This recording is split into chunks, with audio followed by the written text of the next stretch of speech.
اور وہ شخص جس کا مقصد یہ ہے اس کے لیے بابا جی یہ فرما کے گئے ہیں کہ سلام اس پر کہ جس کے نام لیوا ہر زمانے میں بڑھا دیتے ہیں ٹکڑا سر فروشی کے فسانے میں۔ اور وہ شخص جو عہد کر کے آیا ہے اور جس نے اپنی زندگی میں یہ فیصلہ کر دیا ہے کہ اب میں نے زندگی میں جو کچھ بھی ہو جائے، جتنے بھی مشکل حالات آ جائیں، جیسی بھی سختیاں آ جائیں، میں نے دائیں بائیں نہیں دیکھنا، میں نے اسی راستے پر چلنا ہے جس راستے پر امیر المجاہدین مجھے چلا کر گئے، جس راستے پر قافلہ عشق و مستی کا وہ قافلہ چلتے ہوئے وزیر آباد تک پہنچا، میں نے اسی راستے پر جانا ہے جس راستے پر بابا جی ہمیں بتا کر گئے کہ مستند راستے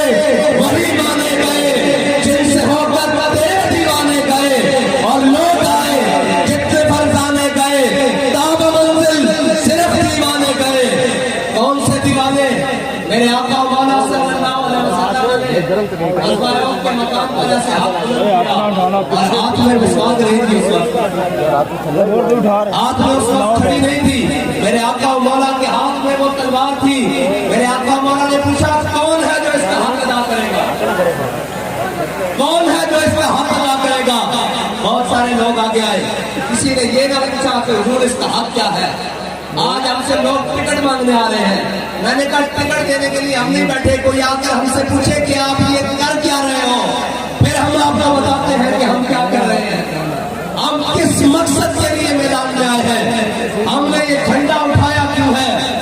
ہم یہ اتنے لوگوں کو آدھی رات تک جگا کر بیٹھے کیوں ہیں،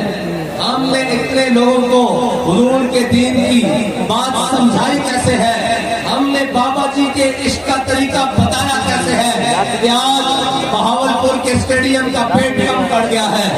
اور اشتاقان مصطفیٰ کا ٹھاٹھے مارتا سمندر اس کے اندر سما نہیں رہا۔ بابا جی فرماتے تھے کہ جھلیو ایک گل ہجے تک نہیں رکنی، ایک گل اگلے جہان تک جانی، ایک قافلہ اسی طرح ہی ثابت ہو گیا۔ حضور دے غلامہ کا بابا جی نے پیچھے چلنا اس منظر دینا کہ ہم صبح حشر چلیں گے شاہ ابرار کے ساتھ اور قافلہ ہوگا رواں قافلہ سالار کے ساتھ۔ میرے آقا مولا نے ایسے تلوار بلند کی، میرے آقا نے فرمایا کون ہے جو اس کا حق ادا کرے گا؟ اور طاقت رکھنے والوں اور اپنی طاقت پر ناز کرنے والوں اور یہ کہنے والوں کہ ہم بڑے پاورفل ہیں، سنو میرے آقا مولا نے طاقت کا طریقہ کیا بتایا، طاقت رکھنے والوں کے لیے اصول کیا بتائے، طاقت رکھنے والوں کے لیے پیمانہ کیا بتایا۔ میرے آقا نے فرمایا، انہوں نے یہ عرض کی، حضرت ابو دجانہ آ گیا ہے، کہا یا رسول اللہ یہ تلوار مجھے دے دے، حضور نے تلوار عطا فرمائی، کہا یا رسول اللہ بتائیں اس کا حق کیا ہے۔ میرے آقا نے فرمایا یہ اللہ اور اس کے رسول کے دشمنوں کے خلاف اتنی چلے کہ ٹیڑھی ہو جائے، اس کا پہلا حق یہ ہے۔ انہوں نے کہا یا رسول اللہ اس کا دوسرا حق، فرمایا کسی مظلوم پر نہ چلے۔ انہوں نے کہا یا رسول اللہ تیسرا حق، فرمایا کسی مسلمان پر نہ چلے۔ انہوں نے کہا یا رسول اللہ اس کا اور حق، میرے آقا مولا نے فرمایا یہ کسی عورت اور بچے پر نہ چلے۔ تو جب تلوار لے لی نا تو پھر کیا فرمایا حضرت ابو دجانہ نے؟ فرمایا الذی عاہدنی خلیلی ونحن بالصفق لدى النخيل اللہ اقوم الدهر في الفجول اضرب بسيف الله والرسول۔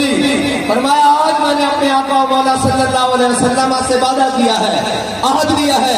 آج کے بعد پچھلی صفوں میں نہیں لڑنا،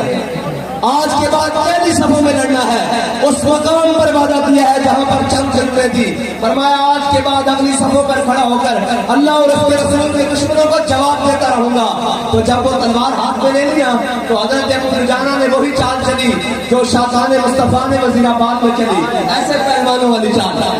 ایسے پہلوان ایسے چلتے ہیں، حدیث کے الفاظ پہلوانوں والی چال چلی۔ میرے آقا مولا نے جب پکڑ کے چلتے ہوئے حضرت ابو دجانہ کو دیکھا نا، لوگ پوچھتے ہیں کہ آپ ایسے ایسے کر کے کیوں نعرہ لگاتے ہیں؟ میں نے کہا ہم آپ کو جواب دیتے ہیں کیوں لگاتے ہیں۔ حضرت ابو دجانہ کو جب ایسے چال چلتے دیکھا نا تو میرے آقا مولا نے فرمایا اللہ کو یہ چال بڑی ناپسند ہے، یہ متکبرانہ چال، یہ چوڑے ہو کے چلنا، یہ سینہ نکال کے چلنا اللہ کو بڑا ناپسند ہے، لیکن میرے دشمنوں کے سامنے پسند ہے۔ تو لبیک والے بھی وہ ہیں جو حضور کے دشمنوں کے سامنے سینہ چوڑا کر کے چلتے ہیں، آنکھیں اٹھا کر چلتے